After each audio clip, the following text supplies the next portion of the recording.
बिस्मिल्लाहिर्रहमानिर्रहीम। अस्सलाम वालेकुम नाज़रीन, आप देख रहे हैं प्रोग्राम नुक्ता नज़र और मैं हूं आपका मेज़बान उमैर बशीर। स्टूडियो में हमारे साथ मौजूद हैं जनाब मुजीबुर रहमान शामी साहब। सर अस्सलाम वालेकुम। वालेकुम अस्सलाम। सर, आज की शो में हमें बात करनी है एवनफील्ड रेफरेंस में सज़ा के खिलाफ अपीलों की समाअत। मरियम नवाज साहिबा अदालत में पेश हुई। 24 नवंबर तक की समाअत मुलतवी कर दी गई है और बड़ी गर्मा गर्म समाअत हुई। समाअत का अहवाल भी जानेंगे। स्मोक के हवाले से बात करना इंतहाई ज़रूरी है क्योंकि ख़तरनाक हद से भी तजावुज़ कर चुका है एयर क्वालिटी इंडेक्स लाहौर जैसे अहम शहर का। और पार्लियामेंट के मुश्तरका इजलास के हवाले से शामी साहब आगाज़ करना चाहते हैं, लेकिन चौधरी शुजात हुसैन सीनियर सियासतदान उनकी अयादत करके आए हैं, वो बीमार हैं। आपकी मुलाकात कैसी रही और उनकी सेहत के हवाले से बताइएगा। नहीं, चौधरी शुजात हुसैन साहब डॉक्टर्स अस्पताल में ज़ेर इलाज है। आज उनकी मदाद पुरसी के लिए मैं गया था।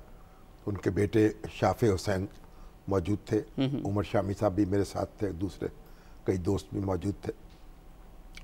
वो तो उनसे मुलाकात तो नहीं हो सकी, लेकिन उनकी सेहत पहले से बेहतर है अल्हम्दुलिल्लाह। उनकी जो सांस की नाली है उसमें खाना जो था, कुछ खुराक का ज़रा चला गया था, उससे तबीयत बहुत बिगड़ गई और उनको फिर दाखिल करना पड़ा अस्पताल में और फिर उनको वेंटिलेटर पर जाना पड़ा।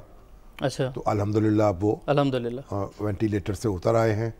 उनकी ऑक्सीजन जो है वो भी दुरुस्त हो गई है और उन्होंने शाफे हुसैन ने बताया कि 2-3 रोज़ में उनको इजाज़त मिल जाएगी घर जाने की, वो घर जा सकेंगे अल्हम्दुलिल्लाह। तो चौधरी शुजात हुसैन साहब हमारे साबिक़ वज़ीर आज़म भी हैं, मुस्लिम काफ के सदर भी हैं, लेकिन एक बड़े वज़ादार सियासतदान हैं, मिलनसारी, इनकसारी और वज़ादारी, ये उनकी शख्सियत के आसाफ हैं। उनके वालिद चौधरी ज़हुरुल्लाह शहीद, उनकी रवायात को उन्होंने ज़िंदा रखा है। दूसरों की इज्जत करते हैं, अपनी इज्जत कराते हैं, कोई मुखालिफ भी उनकी इज्जत करते हैं बेशक। तो भला अल्लाह ताला उनको शिफा दे और जल्द घर चले जाएं आमीन। और फिर अपना मामूल की सरगर्मियाँ अल्लाह करे उनकी बहाल हो जाए आमीन आमीन। इसी के साथ आगे बढ़ते हैं शामी साहब। बड़ा हंगामा खेज़ आज का दिन रहा और सर्दी की शिद्दत में हम देख रहे हैं कि इजाफा हो रहा है, ऊपर जा रही है, लेकिन जो सियासी माहौल है, सियासी मौसम है, वो गर्म होता जा रहा है।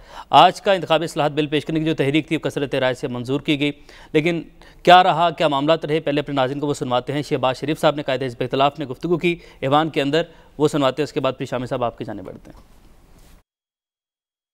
Evil and vicious machine. RTS road transport system वो तो खराब हो गया था 2018 में, जिसके नतीजे में ये धांधली ज़दा हुकूमत मार्ज़े वजूद में आई। पूरी मुत्तहिदा अपोजिशन शीशा पिलाई हुई दीवार बन जाएगी। हम ये काम नहीं होने देंगे बिल्कुल।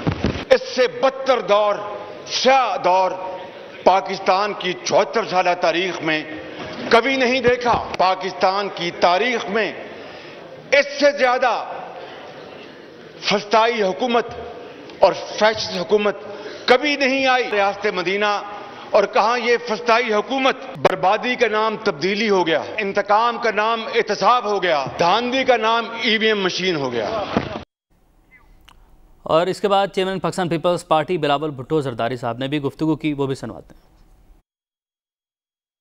जिस तरीके से और जिस अंदाज से इस हुकूमत ने यकतरफा इलेक्शन रिफॉर्म्स करने की कोशिश की, ये पाकिस्तान की तारीख ने नहीं देखा है कि एक हुकूमत पहले अज खुद ऑर्डिनेंस के थ्रू इलेक्टोरल रिफॉर्म्स करने की कोशिश करे और अब वो बुलडोज करके इस ऐवान से इलेक्टोरल रिफॉर्म्स जबरदस्ती पास करवाना चाहते हैं। जबरदस्ती इलेक्ट्रॉनिक वोटिंग मशीन्स ऑपोजिशन के एतराजात के बावजूद पास कर रहे हैं। इलेक्शन कमीशन का 34 पॉइंट्स का एतराजात के बावजूद कर रहे हैं। अगर आप इस कोशिश में कामयाब होते हैं तो मैं आज से आपको बता रहा हूं जनाब स्पीकर, हम आज से अगला इलेक्शन नहीं मानते हैं। हम आज से इलेक्टोरल वोटिंग मशीन्स नहीं मानते हैं। इस जॉइंट सेशन में हम आज से अगला इलेक्शन नहीं मानते हैं। शामिर साहब, ये तो इलेक्शन अभी से मुतनाज़ हो गए। देखें, अच्छी बात तो ये थी कि ये जो बिल मंजूर हुआ है उस पर इत्तफाक राय होता। बिल्कुल। देखिए, जब आपने सिस्टम में इस्लाह करनी हो ना, तो उसके पीछे फिर इत्तफाक राय की ताकत होनी चाहिए। और आप देखें, अभी 18वीं तरमीम हुई ना दस्तूर में। हाँ जी। उस वक्त यानी तमाम सियासी जमातें जो थीं, जो पार्लियामेंट में मौजूद हैं, उन पर मुश्तमिल कमेटी बनी। उस कमेटी ने इत्तफाक राय से जो तरामीम तजवीज़ की उनको तस्लीम किया गया। अब उन पर तनकीद होती है, लेकिन तमाम सियासी जमातें जो हैं वो उस तरमीम की पुष्ट पर थी। ठीक। और इसी तरह से जो हमारा दस्तूर बना 1973 का, तो उस वक्त जुल्फ़िकार अली भुट्टो साहब को 2/3 मेजॉरिटी हासिल थी। अगर वो चाहते तो यकतरफा तौर पर दस्तूर बना सकते थे, एक बार हंगामा खड़ा रहता। उन्होंने अपोजिशन के साथ मामला किया और इत्तफाक राय से सही तमाम सियासी जमातों के रहनुमाओं ने दस्तखत किए, दस्तूर को तस्लीम किया और इत्तफाक राय से ये दस्तावेज वजूद में आई। ठीक। अब ये जो इलेक्टोरल रिफॉर्म्स का मामला है, ये इसमें मुस्लिम लीग नून के दौरे हुकूमत में भी एक कुल जमाती कमेटी बनी। उसके मेरे ख्याल 100 से ज़्यादा इजलास हुए। सही। इत्तफाक राय से इलेक्शन एक्ट जो था वो मंजूर हुआ। ठीक। अब वो उसके बाद फिर नतीजा सामने आया कि कुछ और इस्लाहात की ज़रूरत है, कोई नई शिकायत पैदा हो गई। अब भी ज़रूरी बात ये थी कि सारी जमातें मिलकर इत्तफाक राय से ये मशीनी वोटिंग का फैसला करती। ठीक। लेकिन ऐसा नहीं हो सका। हुकूमत ने पहले तो इजलास बुलाया, ठीक, पार्लियामेंट का। बिल्कुल। फिर जब इत्तेहादियों ने भी कुछ नखरे दिखाए तो फिर उसे मुलतवी कर दी। फिर स्पीकर को कहा गया कि वो अपोजिशन से मुशावरत करे। स्पीकर ने अपोजिशन को खत लिखा, शहबाज शरीफ साहब को, अपोजिशन लीडर को। उन्होंने उसका जवाब दिया।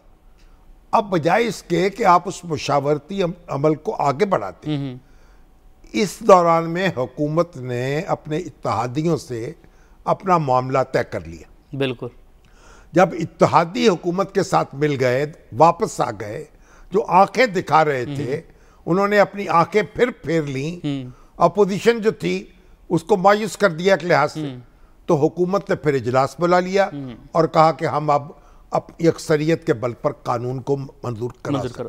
तो आज उन्होंने अक्सरियत के बल पर कवानीन को मंजूर करा लिया। ठीक। तो उसके खिलाफ धुआंधार तकरीरें की, शहबाज शरीफ साहब ने भी की और वॉकआउट किया और फिर हमारे बिलावल भुट्टो जरदारी साहब ने भी की।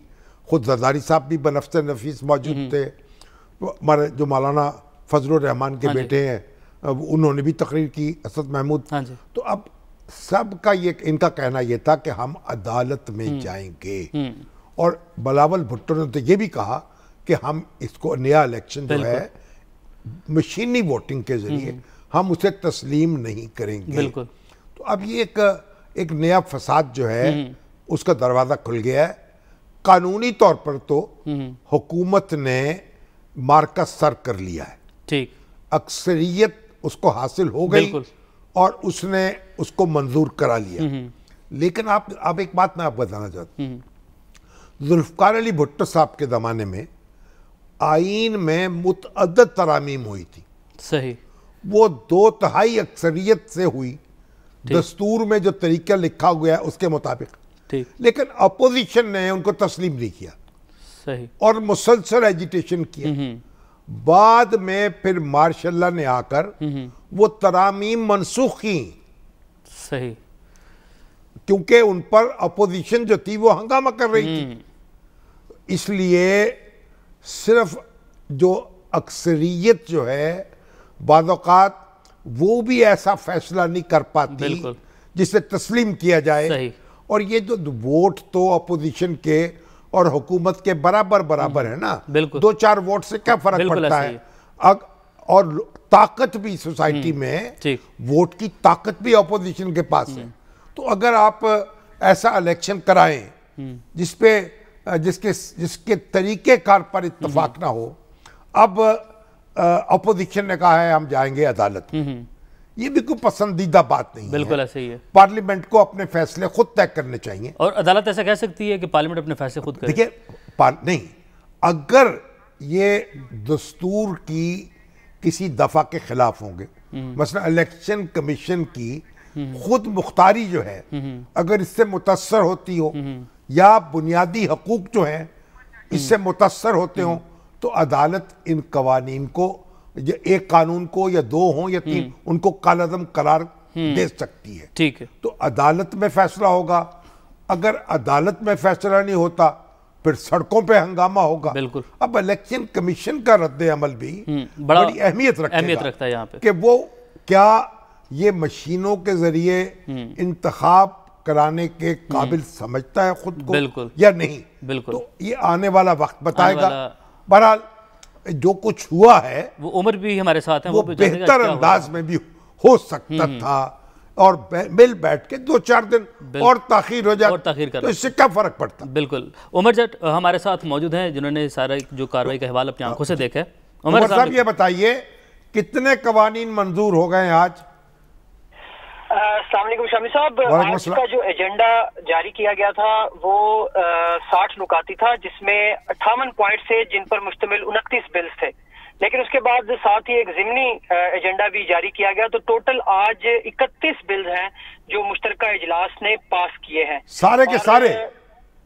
जी सर। और इसमें एक जो इंतखाबी इस्लाहात का बिल था, असल में शामी साहब 2 इंतखाबी इस्लाहात के हवाले से बिल थे। एक इंतखाबी इस्लाहात बिल 2021 था और एक इंतखाबी इस्लाहात दोयम तरामीमी बिल 2021 था। जो पहला एजेंडा था, जो पहला एजेंडा और पहला बिल था इंतखाबी इस्लाहात बिल 2021, जिसमें तकरीबन 40 या 47 के करीब अमेंडमेंट्स की गई हैं, उसमें कुछ चेंजेस लाई गई हैं। वो टेक्निकल कुछ चेंजेस हैं जिनको डेफर किया और बाकायदा स्पीकर की जानिब से गुज़श्ता रात भी हुकूमत से दरख्वास्त की गई थी कि अपोजिशन ये चाहती है कि इनके ऊपर जो है वो डिबेट की जाए, और इनको उनकी दरख्वास्त पर ये डेफर किया गया। तमाम जब ये इजलास शुरू हुआ तो वो जो पहला एजेंडा था वो मौखर किया गया, जिसके बाद शामी साहब शहबाज शरीफ ने भी तकरीर की, बिलावल भुट्टो ने भी तकरीर की और दीगर जो लोग हैं उन्होंने भी तकरीर की। शाह महमूद कुरैशी ने उनकी तकरीर का हुकूमत की जानिब से जवाब दिया। उसके बाद डॉक्टर बाबर अवान ने दूसरा जो इंतखाबी इस्लाहात का दोयम तरमीमी बिल था वो ऐवान के सामने रखा, तहरीक वो रखी गई, जिस पर काउंटिंग की गई। अपोजिशन ने उस पर हंगामा किया, शोर, स्पीकर डाइस का भी घेराव किया गया, और इस जो मोशन थी इसके हवाले से फिर ये पीपल्स पार्टी की जानिब से दरखास्त की गई स्पीकर से कि वो इस पर काउंटिंग करें, और फिर उस पर काउंट मेट किया गया, तो जिसमें 221 वोट हुकूमत को मिले तहरीक पेश करने के हवाले से, और इस तहरीक की मुखालफत में 203 वोट अपोजिशन की जानिब से जो है वो काउंट किए गए। अब आज अगर जो दोनों की अददी हैसियत देखें तो 200 हुकूमत के जो नंबर थे शामी साहब वो 221 ही गुज़श्ता रात से काउंट किए जा रहे थे, और जो अपोजिशन है उनके 219 वोट काउंट किए जा रहे थे। लेकिन आज जब ऐवान में ये तहरीक के हवाले से स्पीकर ने काउंटिंग करवाई तो 221 वोट हुकूमत के निकले और 203 वोट अपोजिशन के, जिसका मतलब था कि 219 जो अरकान हैं हुकूमती साइड पर बैठे हुए हैं, जिस पर बाद में आमिर डोगर और फवाद चौधरी ने भी ये कहा कि हमारी जो काउंटिंग है वो गलत हुई। ये 223 लोग थे जो हमारी साइड पर मौजूद थे।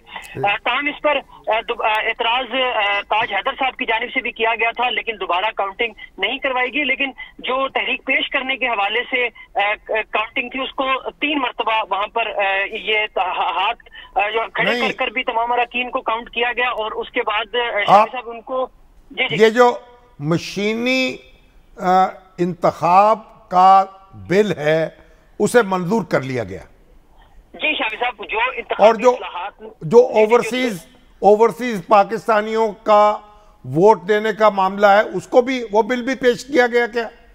जी सर, जो इंतखाबी इस्लाहात जिसको डेफर किया गया है वो एक अलहदा बिल था। जो बिल आज मंजूर हुआ है इंतखाबी इस्लाहात के हवाले से, उसमें ईवीएम मशीन, ओवरसीज पाकिस्तानियों को वोट देने का हक, ये इससे मुतालिक बिल था जिसको 221 वोटों से हुकूमत ने आज मुश्तरका इजलास में मंजूर करवाया है।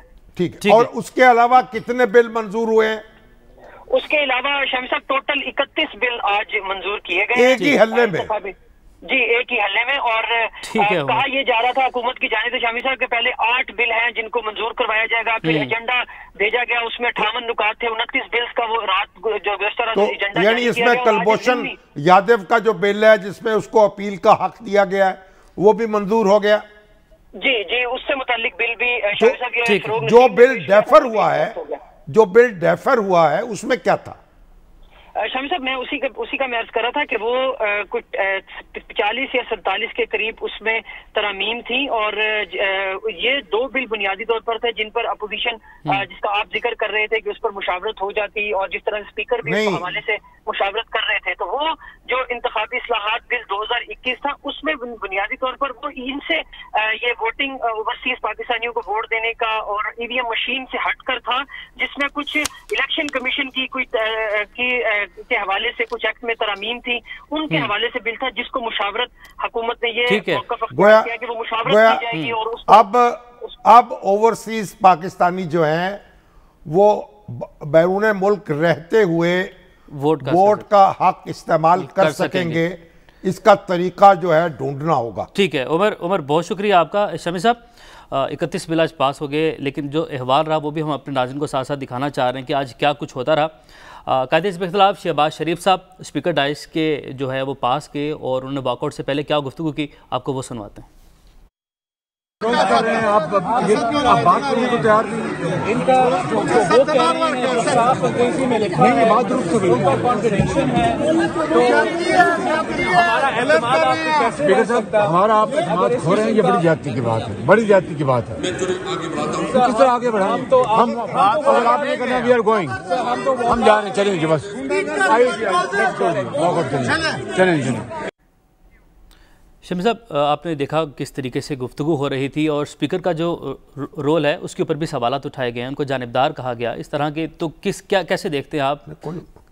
ये तो तरीका है ना, अब अपोजिशन जो है वो स्पीकर पर गुस्सा निकाल रही थी, और बिलावल भुट्टो जरदारी साहब ने तो बार बार कहा कि हम इस मनसब की इज्जत करते हैं, इस कुर्सी की इज्जत करते हैं, और स्पीकर साहब को मशवरा दिया कि वो भी अपने मनसब की इज्जत करें, अपनी कुर्सी की इज्जत करें। तो स्पीकर जो है, देखिए स्पीकर का एक, और उन्होंने तो शहबाज शरीफ साहब ने तो ये भी मुतालबा किया ना कि वो पार्टी रुकनीत छोड़ दें। फिर शाह महमूद कुरैशी साहब ने जवाब दिया कि भाई आपने, अयाज सादिक साहब ने क्या छोड़ दी थी। देखिए स्पीकर जो होता है वो एक आम तौर पर बरसरे इख्तदार जमात से ही ताल्लुक़ रखता है, लेकिन जब वो स्पीकर मुंतखब होता है तो फिर वो पार्टी में शामिल तो रहता है, लेकिन पार्टी पॉलिटिक्स में हिस्सा नहीं लेता, और कोशिश करता है कि गैर जानबदारी के साथ ऐवान को चलाए। तो अब ये तो मुतालबा करना कि आप पार्टी छोड़ दें, क्योंकि स्पीकर ने भी तो इलेक्शन लड़ना होगा ना, अगला उसने भी पार्टी छोड़े कैसे? पार्टी छोड़ने की बात तो दुरुस्त नहीं होगी, लेकिन स्पीकर पर तनकीद बहुत ज्यादा हो रही है अपोजिशन की तरफ से। हालांकि स्पीकर जो है, असल मामला स्पीकर का नहीं है, असल मामला कायदे ऐवान का है। तो कायदे ऐवान को यकसर नजरअंदाज करके स्पीकर बेचारा जो है वो कैसे हरकत एक और में बड़ा आएगा? दिलचस्प बयान आज मैं आपको सुनाना चाहता हूँ। आसिफ अली जरदारी साहब साबिक सदर, उन्होंने भी एक बड़ा दिलचस्प बयान दिया है, वो सुनाते हैं। खैरियत से वॉकआउट किए, क्या कहना चाहेंगे? जितना ये जोर लगा रहे हैं, इस बीज को लगा रहे हैं, उसका फल कोई और खाएगा, ये नहीं खाएगा। वो तो अब जरदारी साहब जो हैं वो हमारे वहाँ पर लियाकत साहब आए थे, तो उनका आप आ गए, उनका नहीं साहब आए नहीं है, लाए गए, बड़े एहतमाम से लाए गए हैं। अब लोगों ने उसमें भी बड़े बड़े नुक्ते निकाले हैं कि कौन लाया है, कैसे आए हैं, क्या एहतमाम था, बेनिफिशियरी कौन है, वैसे किसकी तरफ इशारा? नहीं तो हुकूमत ही होगी ना भाई। देखिए बात यह है कि अब ये बिल तो आपने मंजूर कर लिए, लेकिन अमलन क्या इन पर अमल हो सकेगा? बिल्कुल। इलेक्शन कमीशन ये जिम्मेदारी लेगा। बिल्कुल। और अब कई हमारे दोस्त हैं, उन्होंने जनाब ट्वीट भी किए, सोशल मीडिया पे हंगामा किया कि इलेक्शन कमीशन इन बिलों को, इस बिल को खुद मुस्तरद कर सकता है। ऐसा नहीं होता। ठीक है। इलेक्शन कमीशन को यानी कानून साजी जो है उसको रिजेक्ट करने का इख्तियार नहीं है। ठीक। ये तो अदालत का मामला है। लेकिन अगर उस पर अमल ना हो सके तो फिर मुश्किल तो होगी। बिल्कुल। फिर इलेक्शन कमीशन पूछ सकता है ना। बिल्कुल। अमल तो उसने करना है। बिल्कुल। कि भाई आप ये कैसे मुमकिन होगा कि ये मशीनें जो हैं पूरे मुल्क में बिल्कुल एक गोशे से दूसरे गोशे तक, जहां के आप देखें हमारे यहाँ तो लोग जो हैं उनको आप अभी तो निशानों पे वोट देते हैं। एजुकेट भी करना होगा, लोगों बड़े आम सवाल एजुकेट करना होगा, तरबियत चाहिए होगी, अमले की तरबियत करनी होगी, तजर्बा करना होगा। लंबा चौड़ा प्रोसीजर है। अमली जो मुश्किलात हैं उनकी रोशनी में फिर लाहे अमल बनेगा। बिल्कुल। फिर देखेंगे कैसे आगे बढ़ना है। अभी बहुत सारे मराहिल हैं जिन्हें तय करना होगा, जो बाकी है भी। नाज़रीन वापस आएंगे इस ब्रेक के बाद, हमारे साथ रहिए। वेलकम बैक नाज़रीन। गुफ्तगू का सिलसिला शामिर साहब वहीं से आगे बढ़ाएंगे। ओवरसीज़ पाकिस्तानियों को वोट का हक देने का बिल भी आज के इजलास में मंजूर कर लिया गया है, कैसे देखते हैं? देखिए, अब वो उनको वोट देना होगा इंटरनेट के जरिए। ये कहा गया है कि वो अपनी अपनी जगह अपने अपने शहर में, मुल्क में रहकर यहाँ वोट डालेंगे। ये बड़ा पेचीदा मामला है। दुनिया में मेरा ख्याल किसी मुल्क में भी ये पहले हम होंगे इस तरह का तजर्बा नहीं किया गया। इसमें सीक्रेसी कैसे रहेगी ये देखना पड़ेगा। बिल्कुल। और इलेक्शन कमीशन को भी देखना होगा और फिर अदालत, सुप्रीम कोर्ट को भी देखना होगा। ठीक। तो मामला फिर वहीं जाएगा। और ये अभी हमारे डॉक्टर फरीद मलिक साहब जो हैं, बड़े हमारे माशाल्लाह व्यूअर हैं, बड़े जबरदस्त। वो पहली दफा उन्होंने हमसे इत्तेफाक किया है। अच्छा। कि कंसेंसस जो है, आपके व्यूअर हैं, पहली दफा इत्तेफाक किया है। कंसेंसस जो है उसकी अपनी एक अहमियत है। तो मलक तारक अली हैं, जो मलक बरकत अली बड़े स्टालवर्ट तहरीक पाकिस्तान के उनके पोते हैं, उन्होंने कहा भाई जो स्पीकर साहब हैं उन्होंने वोट गिने 221 थे और फवाद चौधरी साहब ने जो बताया वो 223 थे और चौधरी शुजात हुसैन की फैमिली के मेंबर जो थे अस्पताल, डॉक्टर अस्पताल में मौजूद थे, तो वहां मौजूद नहीं थे। तो ये गिनती का मुहिम्मा क्या है? अब ये स्पीकर साहब तय हल करें। ठीक है। अब हम क्या कर सकते हैं, हम तो वहां मौजूद नहीं थे। चले हम आगे बढ़ते हैं और आज की जो एक अहम पेशी थी सर, उसका अहवाल जान लेते हैं कि मरियम नवाज पेश हुई आज। हाँ जी, मरियम नवाज पेश। हाँ जी, आमिर सईद अब्बासी हमारे साथ हैं, उनसे अहवाल जान लेते हैं। आमिर, बड़े अहम सवालात उठाए गए आज अदालत की जानिब से। आज की समाअत का बताइएगा, 24 नवंबर तक मुलतवी कर दी गई है। जी उमैर साहब, आज इस्लामाबाद हाई कोर्ट में जस्टिस आमिर फारूक और जस्टिस मोहसिन अख्तर कियानी ने जब मरियम नवाज और कैप्टन रिटायर्ड सफदर की उन अपीलों पर समाअत की जो एवनफील्ड रेफरेंस में उन्हें सज़ा हुई थी, और आज जब समाअत शुरू हुई तो सबसे पहले मरियम नवाज के वकील इरफान कादिर एडवोकेट ने ये अदालत को कहा कि जो गुज़िश्ता समाअत का हुक्मनामा था जिसमें मैंने दलाइल अपने दिए थे, उसमें 2-3 एतराज़ात हैं, वो अदालत ने जो नोट किए हैं उसमें कुछ तस्हीह करवाना चाहता हूँ, जिस पर जस्टिस आमिर फारूक ने कहा कि बिल्कुल आप तस्हीह करवाएँ। और इरफान कादिर ने कहा एक तो ये कि जो मेरी मुतफर्रिक दरख्वास्त थी जिसमें उन्होंने एक डिटेल कुछ ग्राउंड्स ली थी, उन्होंने कहा कि उसको मेरा जो आर्गूमेंट्स हैं, जो दलाइल हैं, उनका इंटेग्रल पार्ट डिक्लेयर कर दिया जाए। इसके अलावा उन्होंने कहा कि मैंने मेरिट्स को टच नहीं किया, मैंने ये बात भी जो ऑर्डर में लिखी गई है ये भी दुरुस्त नहीं है। और इसके अलावा उन्होंने कहा कि जो चार्जशीट मैंने पढ़ी थी वो भी जस्टिस कियानी साहब की हदायत पर पढ़ी थी, मैंने मेरिट्स को टच नहीं किया, इनको तस्हीह कर दिया है, जिस पर अदालत ने कहा कि हम बिल्कुल इसको दुरुस्त कर देंगे। आमिर, उसकी जो तस्हीह हो गई, नैब को ऑर्डर, लेकिन जो नैब के साथ तस्हीह हो गई सर। हाँ, नैब का मामला है, नैब का प्रोसिक्यूटर जो है उनको भी तो बड़े सवालात का सामना करना पड़ा। बिल्कुल शामी साहब, उसके बाद अदालत ने हदायत दी कि इरफान कादिर साहब आप के दलाइल जो है वो जुज़वी आगे हैं, आप रिबटल देना चाहें तो नैब के बाद दे दीजिएगा। नैब को हदायत हुई, नैब ने दलाइल शुरू किए और सबसे पहले नैब ने ये कहा कि हमारा केस ये है कि नवाज शरीफ इन अपार्टमेंट्स के असल मालिक हैं, मरियम नवाज बेनिफिशियल ओनर हैं और जो ट्रस्ट डीड जमा करवाई गई थी 2006 की वो जाली थी और कैप्टन रिटायर्ड सफदर ने उस पर दस्तखत किए। उसके बाद अदालत ने पूछा कि आप चार्ज पढ़कर बताएं, चार्जशीट पढ़कर बताएं, तो उसके बाद जो नैब प्रोसिक्यूटर थे उन्होंने कहा कि पब्लिक नॉलेज में ये बात है कि मरियम नवाज़ इसकी बेनिफिशियल ऑनर हैं, और जो चार्जशीट हमने किया तो अदालत ने उसमें ये कहा कि आप पब्लिक नॉलेज या खबरों का हवाला ना दें, हमें एविडेंस के ऊपर तमाम जो केस है वो प्रेजेंट करें और बताएं कि क्या मरियम नवाज़ ने एडमिट किया कि वो इसकी बेनिफिशियल ऑनर हैं, जिस पर नैब प्रोसिक्यूटर ने कहा कि उन्होंने एडमिट नहीं किया, बल्कि उन्होंने ये बताया कि वो ट्रस्टी हैं और ये जो कंपनीज़ हैं नेल्सन और नेस्कॉल ये उसकी मलकियत है लंदन फ्लैट्स, लिहाजा इसमें बराह रास्त नवाज शरीफ और उनके नाम पर नहीं है बल्कि कंपनीज़ के नाम पे है और कंपनीज़ की जो ऑनरशिप है वो मरियम नवाज़ की है। इस पर अदालत ने यह कहा कि सबसे पहले तो आप ये बताएं कि नवाज शरीफ की मलकियत कैसे साबित होती है। उस पर अदालत ने यह कहा कि हमें तमाम चीज़ें डॉक्यूमेंट्स के साथ बताएं, हमें जो पब्लिक नॉलेज और मीडिया रिपोर्ट्स और इनका हवाला ना दें। इस पर अदालत ने नैब को यह हिदायत की कि आप तमाम जो एविडेंस है उसको पढ़ना शुरू करें और वहाँ से बताएं। उसके बाद नैब प्रोसिक्यूटर ने कहा कि बिल्कुल मैं उसका हवाला दूंगा, लेकिन सबसे पहले मैं ये बताता हूँ कि ये 6000 दस्तावेज़ात हैं, पेपर बुक्स के साथ में इनका हवाला दूंगा। उसके बाद अदालत ने उन्हें जब एविडेंस पढ़ने का कहा तो उन्होंने कहा कि हम ये साबित करेंगे कि मरियम नवाज़ जो हैं वो इसकी बेनिफिशियल ऑनर हैं। अदालत ने सवाल किया कि एविडेंस बताएं क्या है, तो उस पर उन्होंने कहा कि जो मरियम नवाज़ की तरफ से सुप्रीम कोर्ट में मुतफर्रिक दरख्वास्त दायर की गई थी उसको हमने बतौर एविडेंस लिया है। तो अदालत ने कहा कि सुप्रीम कोर्ट की प्रोसीडिंग्स कोई ऑर्डर नहीं था, ना ही वो ट्रायल था, बल्कि ट्रायल कोर्ट में आपने खुद साबित करना था, नैब ने बतौर प्रोसिक्यूशन।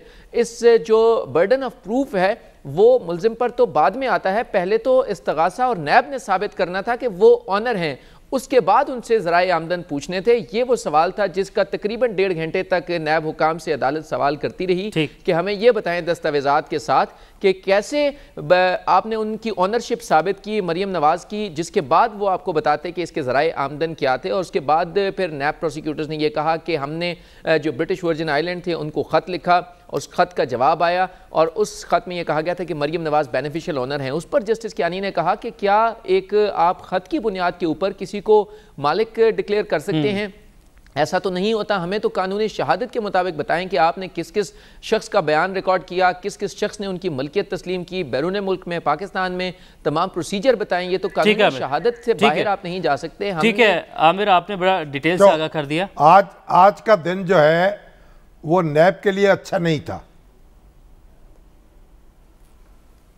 ठीक है आमिर, बहुत शुक्रिया। शामी साहब, आज नैब के लिए खासी मुश्किल रही जी। तो उसके बाद नैब ने आखिर में यही कहा, हमने तमाम सवालात नोट कर लिए हैं, हमें टाइम दे दें, हम इसका जवाब लेकर आएंगे। और जिसके बाद अदालत ने फिर इस केस की समाअत मुलतवी कर दी 24 नवंबर तक। ठीक है शामी साहब, आगे बढ़ते हैं, वक्त की चूँकि कमी है। आमिर, बहुत शुक्रिया, आपने आगाह कर दिया, जो सारी डिटेल बता दी आपने। शामी साहब, स्मोक के हवाले से हम तकरीबन कोशिश कर रहे हैं कि हर दूसरे दिन बात करें, क्योंकि जो ख़तरनाक हद को भी तजावुज़ कर चुका है एयर क्वालिटी इंडेक्स, जो हमारा लाहौर है, इतनी बड़ी आबादी, इतना बड़ा शहर, पाकिस्तान का दूसरा बड़ा शहर। अली अरशद राना, चेयरमैन इंसदाद स्मोक सेल पंजाब, हमारे साथ मौजूद हैं। उनसे जानते हैं कि हुकूमत इससे बचाव के लिए क्या इकदाम उठा रही है। अली अरशद राना साहब, अस्सलाम वालेकुम, बहुत शुक्रिया ज्वाइन करने के लिए। जी वालेकुम अस्सलाम, बहुत शुक्रिया। राना साहब, ये बताइए, अभी तो मैंने ये देख रहा था, आप तो ये कह रहे हैं कि शायद जो इंडेक्स के बारे में इतलात आ रही हैं वही गलत हैं। जी बिल्कुल, कुछ लोगों ने अपने प्राइवेट घरों में बड़े गैर मयारी से आलात लगाए हुए हैं जो इसको असेस करके तो गलत इन्फॉर्मेशन बल्कि डिस इन्फॉर्मेशन फैला रहे हैं। देखिए, जो इंडेक्स देना होता है वो किसी भी पर्टिकुलर एरिया का आपने एक एवरेज इंडेक्स देना होता है। ये इसकी मिसाल ऐसे ही है कि कोई शख्स दुबई में खड़ा होके तो वहां से इंडेक्स ले ले और फिर कहे कि ये 200-400 से ज्यादा इंडेक्स। मजबूरी तौर पर लाहौर का एयर क्वालिटी इंडेक्स क्या है सर? जी, लाहौर का आज का जो हमने चेक किया वो मुख्तलिफ जो लाहौर के हैं मुख्तलिफ इलाके में मुख्तलिफ था, लेकिन ये कुछ बहुत ज्यादा नहीं था। 162, 166 और इसके अराउंड 200 से कम था ज्यादातर। यानी आप समझते हैं कि दिल्ली के मुकाबले में लाहौर का मामला अब भी बहुत बेहतर है और लाहौर की फजा ज्यादा साफ है? जी, लाहौर और पंजाब जो हमारा है इसके हालात उनकी निस्बत बहुत बेहतर हैं। आप कभी कोई थर्मल मैप को देखें, गूगल मैप को, कि वहाँ पर जो स्टबल बनने की सूरत हाल है, वहाँ पर लाखों एकड़ जो फसलें हैं उनको जलाया जा रहा है। जबकि उसके बरक्स आप पंजाब अपने को देखें, पाकिस्तानी पंजाब को, तो यहाँ पे बहुत कम स्टबल बर्निंग हुई है। और इस साल जो पिछले 2-3 साल से हमारे जो इक़दाम थे जिसमें हमने 5000 के करीब मशीनें देनी थी स्टबल की कटिंग के लिए और 750 मिलियन इस पे सब्सिडी देनी थी, और सब्सिडी भी इन मशीनों पे 50% से लेकर 80% तक है। तो इसके खातिर खा नताइज निकलना शुरू हो गए हैं। इस साल सिर्फ 3200 वाक़यात हुए हैं स्टबल बर्निंग के जब इस साल 21 हो गए जी, सॉरी, पिछले साल 32 हो गए थे और इस साल के जो वाकयात हैं ये पिछले साल की निस्बत 37% कम है जी। यानी आपके ख्याल में सूरत हाल तशवीशनाक नहीं है, ये कहना चाहते हैं आप? ये मैं ये कहना चाहता हूँ कि ये जो स्मोग है या माहौलियाती आलूदगी है ये एक बहुत बड़ा इज्तिमाई मसला है। इसमें हर शख्स कुछ न कुछ किसी न किसी सूरत बराह रास्त या बिलवास्ता किरदार अदा कर रहा है। अगर कोई शख्स अपनी गाड़ी की ट्यूनिंग नहीं करवाता, अपनी गाड़ी का ऑयल सही वक्त पर नहीं चलाता, अपनी गाड़ी का इंजन ठीक नहीं रखता, तो ऐसे लोग जो हमारा व्हीकुलर पोल्यूशन है ये कोई 43% को क्रॉस कर गया हुआ है और व्हीकल्स ने हमारे शहरों में दाखिल होना ही होना है, उनको रोकना जो कि लिटरली बहुत मुश्किल काम है। लेकिन सर ऐसी गाड़ी के खिलाफ कार्रवाई तो की जा सकती है, चालान तो किए जा सकते हैं, जुर्माने तो किए जा सकते हैं। मैं वो उस पे आता हूँ जी, उस पे आता हूँ, इकदाम हम कर रहे हैं उस पे भी आता हूँ। पहले मैं थोड़ा सा इसकी बैकग्राउंड दे दूँ ताकि एक पिक्चर क्लियर हो जाए। उसके बाद आता है हमारा इंडस्ट्रियल वेस्ट। अनफॉर्चुनेटली कुछ पैसे बचाने के लिए सस्ता फ्यूल और कुछ ऐसा फ्यूल जो कि जिसको मैं कहूँगा कि जहर से कम नहीं है, जैसे टायरों को पीस के उनका पाउडर बना के तो उनको जलाया जाता है, ऐसी इनके खिलाफ भी कार्रवाई हो रही है। और उसके बाद आ जाता है ये 25% के करीब ही है। उसके बाद आ जाता है एग्रीकल्चर। एग्रीकल्चर में अब आपके दो सेक्टर्स हैं, एक लाइफ स्टॉक का सेक्टर है, एक एग्रीकल्चर का सेक्टर है। जो लाइफ स्टॉक का सेक्टर है इसका कंट्रीब्यूशन है इसमें 13% और बाकी 7% जो एग्रीकल्चर दूसरी है हमारी लैंड से रिलेटेड, उसमें जो स्टबल करने का कंट्रीब्यूशन है ये ओवरऑल अगर देखें राणा साहब पंजाब में वो तो दुरुस्त है आपकी। असल बात यह है जो आप कह रहे हैं कि एयर क्वालिटी इंडेक्स जो है आप खुद भी जारी करते हैं, अपना जारी करेंगे आप, जो फिगर्स आ रही हैं उनको चैलेंज कर रहे हैं आप? जी, महकमा माहौलियात ने एंड्रॉयड पे एक ऐप जारी की हुई है जो एयर क्वालिटी इंडेक्स के हवाले से है।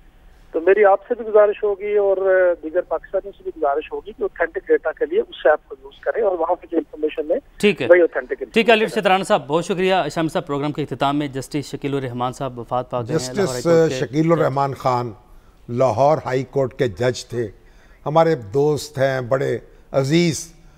जस्टिस खलील उर रहमान खान लाहौर हाई कोर्ट के चीफ जस्टिस रहे, सुप्रीम कोर्ट के जज रहे, बड़े नेक नाम, बड़े बाकिरदार, बड़े बावकार। उनके बेटे और शकील उर रहमान एडवोकेट जनरल भी रहे और फिर बड़े यानी बहुत अच्छे कानूनदान, बड़े अच्छे जज। कैंसर हुआ उनको, उसकी नज़र हो गए सिर्फ 92 साल 52 ईयर्स 92 साल की उम्र 52 साल की उम्र में।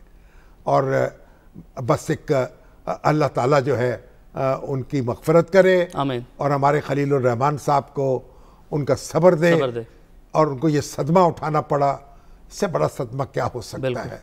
बस हम तो कुछ सब्र के सिवा कुछ चारा नहीं है। अल्लाह इनकी मग़फ़िरत फरमाए। इसके साथ ही नाज़रीन यहाँ पर वक्त है ब्रेक का, वापस आएंगे इस ब्रेक के बाद, हमारे साथ रहिए।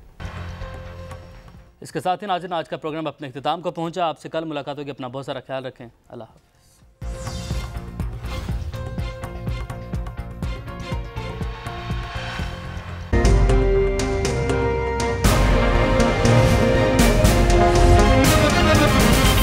दुनिया खबर की दुनिया।